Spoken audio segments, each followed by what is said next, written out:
আমার খুব ব্যথা লাগছে। আমি কেঁদে কেঁদে বললাম। তখন নিহাল শান্তভাবে আমাকে সান্ত্বনা দিতে লাগল। সে বলল, প্রথম প্রথম একটু ব্যথা লাগবেই, তবে এটা নিয়ে ভয় পাবি না। ধীরে ধীরে সব ঠিক হয়ে যাবে। এই ব্যথা সাধারণ ব্যথা নয়, এটা একেবারেই আলাদা ধরনের অনুভূতি। তুই যেহেতু প্রথমবারের মতো এটার মুখোমুখি হচ্ছিস, তাই তোর কাছে বিষয়টা কঠিন আর অচেনা লাগছে। কিন্তু মনে রাখিস, এটা কেবল প্রথমবারের জন্য। একবার এই ধাপটা পার হয়ে গেলে আর কখনো এমন কষ্ট বা অস্বস্তি হবে না। আমার কথা মনে রাখিস, এটা একেবারেই ক্ষণস্থায়ী। প্রথমবারের পর সব কিছু সহজ মনে হবে। নিহালের সেই কথাগুলো শুনে আমি ব্যথার মাঝেও কিছুটা সাহস পেলাম। তার আশ্বাসে মনে হলো, সত্যি হয়তো এই কষ্টটা অল্প সময়ের জন্যই। তো বন্ধুরা, এই ভিডিওটি আপনারা অবশ্যই সম্পূর্ণ দেখবেন, তাহলে সত্য ঘটনাটি জানতে পারবেন। ভিডিওটি টেনে টেনে দেখলে কিছুই বুঝতে পারবেন না। আর এখন আপনাদেরকে শুরু থেকে শেষ পর্যন্ত সম্পূর্ণ ঘটনাটি জানিয়ে দিচ্ছি। তার আগে ভিডিওটি লাইক দেবেন এবং এরকম আরও নতুন নতুন ভিডিও পেতে চ্যানেলটি সাবস্ক্রাইব করে রাখবেন। আমার নাম রিয়া, বয়স ২০ বছর। আমি সদ্য কলেজে ভর্তি হয়েছি। সবাই বলে আমি দেখতে খুব সুন্দরী, তাই প্রায়ই দেখি অনেক ছেলে আমার পেছনে ঘোরাঘুরি করে। কিন্তু আমি এসব নিয়ে কোনো গুরুত্ব দিই না। প্রেম ভালোবাসার বিষয়গুলো আমার কাছে কখনো তেমন আকর্ষণীয় মনে হয়নি। আমার বান্ধবীরা প্রায় সবাই কারো না কারো সঙ্গে সম্পর্কে জড়িয়েছে। তারা আমাকেও প্রায় বলে, রিয়া, একদিন সময় হলে তুইও প্রেমে পড়বি, তখন আমাদের কথাই মনে পড়বে। তাদের কথা শুনে আমি হেসে উড়িয়ে দিই, কারণ সত্যি এখনও এসব আমার ভালো লাগে না। আমার পরিবার শহরে বেশ পরিচিত। আমার বাবা মা দুজনেই শহরের বড় একটি কলেজের শিক্ষক। তবে কাজের কারণে তারা সবসময় আমার সঙ্গে থাকেন না, শুধু ছুটির দিনে আসেন। তখন আমাদের সময়টা আনন্দময় হয়। বাকিটা সময় আমি থাকি নিহালের সঙ্গে। নিহাল আমার থেকে প্রায় ৮ বছরের বড়। নিহাল সবসময় আমার খুব খেয়াল রাখে। বাইরে কোথাও যেতে হলে কিংবা কোনো কাজে সাহায্যের প্রয়োজন হলে সবার আগে তিনি এগিয়ে আসেন। পড়াশোনায় সমস্যা হলে ধৈর্য ধরে বুঝিয়ে দেন। ছোট থেকে নিহালের সঙ্গে থাকার কারণে তার ছাড়া আমি নিজেকে কেমন যেন অসম্পূর্ণ মনে করি। আমি আর নিহাল সবসময় একে অপরের সঙ্গী ছিলাম। ছোটবেলা থেকেই হাসি, কান্না, ঝগড়া সবকিছুই আমরা ভাগাভাগি করে নিতাম। বাবা মা আমাদের সঙ্গে থাকতেন না, তাই নিহালই ছিলেন আমার সবচেয়ে কাছের মানুষ। কিন্তু একটা ঘটনা আমাদের সম্পর্ককে বদলে দিল চিরদিনের জন্য। কলেজে ওঠার পর আমি পড়াশোনার পাশাপাশি কিছু নতুন বন্ধু পাই। তাদের সঙ্গে আড্ডা দেওয়া, ঘুরতে যাওয়া, এসবের কারণে ধীরে ধীরে নিহালের সঙ্গে আমার সময় কাটানো কমে গেল। আগে যেসব কথা আমি শুধু নিহালকে বলতাম, এখন সেগুলো বান্ধবীদের সঙ্গে ভাগাভাগি করতাম। এটা দেখে নিহাল কষ্ট পেত, কিন্তু কিছু বলতো না। একদিন হঠাৎ করে আমি একটি সাংস্কৃতিক অনুষ্ঠানে অংশ নিতে চাই। সেখানে ছেলেমেয়েরা একসাথে কাজ করছিল। আমি খুব আনন্দ নিয়ে প্রস্তুতি নিচ্ছিলাম, কিন্তু নিহাল বিষয়টা একদমই মেনে নিতে পারল না। আমি বললাম, নিহাল, তুমি সবসময় আমার জন্য ঠিক করতে পারো না। আমিও বড় হচ্ছি, আমাকেও বীজের মতো করে চলতে দিতে হবে। এই কথাতেই শুরু হলো দূরত্ব। নেহালের মনে হলো আমি তাকে আর আগের মতো সম্মান করি না, আর আমার মনে হলো নেহাল আমাকে বুঝতে চান না। ধীরে ধীরে আমাদের কথাবার্তা কমে গেল। একসাথে বসে খাওয়া দাওয়া কিংবা আড্ডাও হারিয়ে গেল। এভাবে বেশ কিছুদিন কেটে গেল। তারপর হঠাৎ করে আমি লক্ষ্য করলাম নিহালের আচরণ বদলে যাচ্ছে। আগের মতো শুধু দায়িত্ব নিয়ে কথা বলতো না, বরং আমার সাথে আরও নরম, আরও যত্নশীল হয়ে উঠল। প্রতিদিন রাতে আমি যখন ঘুমোতে যাই, সেই সময় নিহাল এসে আমার খোঁজ খবর নিত, আমাকে সান্ত্বনা দিত। প্রথমে বিষয়টা আমি বুঝতে পারিনি, কিন্তু দিন যতই গড়াতে লাগল, ততই টের পেলাম নিহালের এই আচরণ একেবারেই ভিন্ন রকম।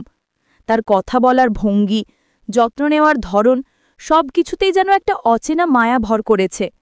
আমি ভেতরে ভেতরে কৌতূহলী হয়ে উঠলাম। ভাবতে লাগলাম, হঠাৎ এমন পরিবর্তনের পেছনে কী কারণ থাকতে পারে। আগে যে নিহাল কেবল কড়াকড়ি আর নিয়মের কথা বলতো, সে এখন প্রতিটি রাতে আমার পাশে এসে দাঁড়ায়, যেন আমাকে একা থাকতে না দেয়। একসময় আমার মনে হতে লাগল, নিহালের এই অচেনা ব্যবহারটা যেন কোনো গভীর রহস্য লুকিয়ে রেখেছে। যেন সে আমাকে কিছু বলতে চাইছে, কিন্তু কোনো অজানা কারণে মুখ খুলতে পারছে না। রাতগুলো মনে হয়েছে এক একটা ছোট অধ্যায়।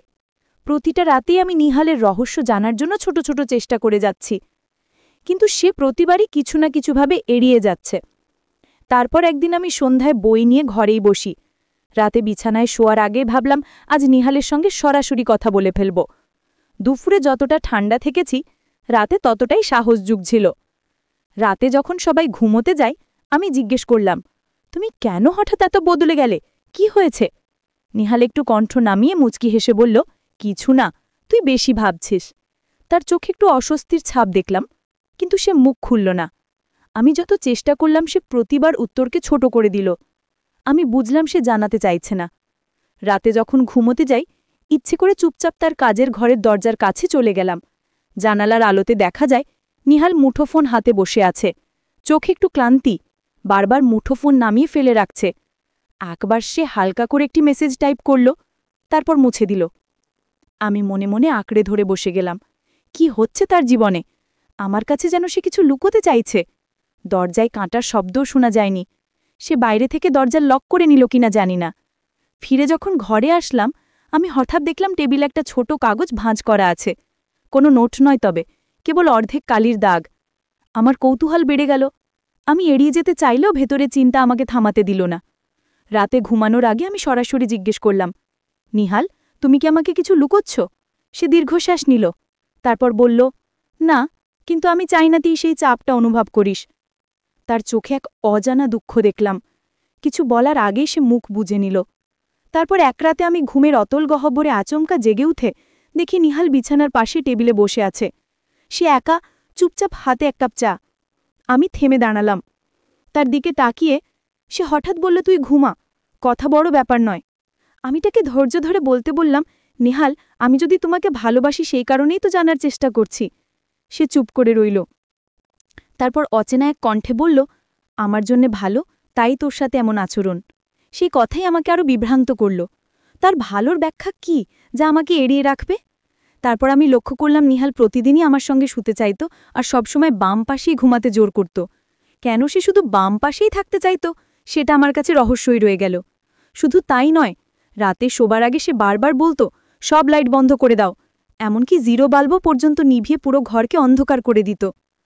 আমি ভাবতে লাগলাম আলো অন্ধকারের এই খেলা আর তার বাম পাশে ঘুমানোর জেদ, এর পেছনে আসল রহস্যটা কি? আমি ভেতরে ভেতরে আতঙ্ক আর কৌতূহলের মধ্যে পড়ে গেলাম। অন্ধকার ঘরে নিহালের এই আচরণের পেছনে কি আছে সেটা বুঝতে পারছিলাম না। মনে হচ্ছিল সে ইচ্ছে করেই কিছু একটা আমার চোখের আড়ালে রাখতে চাইছে। আমি আর কিছু না করে বসে থাকতে পারলাম না। এক রাত কৌতূহল যে হার মানিয়ে জাগার সিদ্ধান্ত নিলাম। ঘরটি সম্পূর্ণ অন্ধকার, শুধু চাঁদের হালকা আলো ভেতরে পড়ছিল। দেখি নিহাল ধীরে ধীরে বালিশ ঠিক করছে। তারপর আমার পাশে বসে খানিকটা স্থির হয়ে থাকল। সে যেন ভাবছিল আমি ঘুমোচ্ছি নাকি দেখছি। হঠাৎ তার চোখে এক অদ্ভুত ভাব দেখলাম, কোনো সুখ বা রাগ নয়। নিহাল তারপর আমাকে বলল, তোর সঙ্গে আমি অনেক দিন ধরে একটি কথা শেয়ার করতে চাই, কিন্তু এখনও বলতে পারিনি। বহুবার চেষ্টা করেছি কিন্তু সবসময় থেমে গেছি। শুনিস, আমি তোর ওপর জোর করব না, কোনো জবরদস্তি করব না, সবকিছু তোর ইচ্ছে মতো হবে।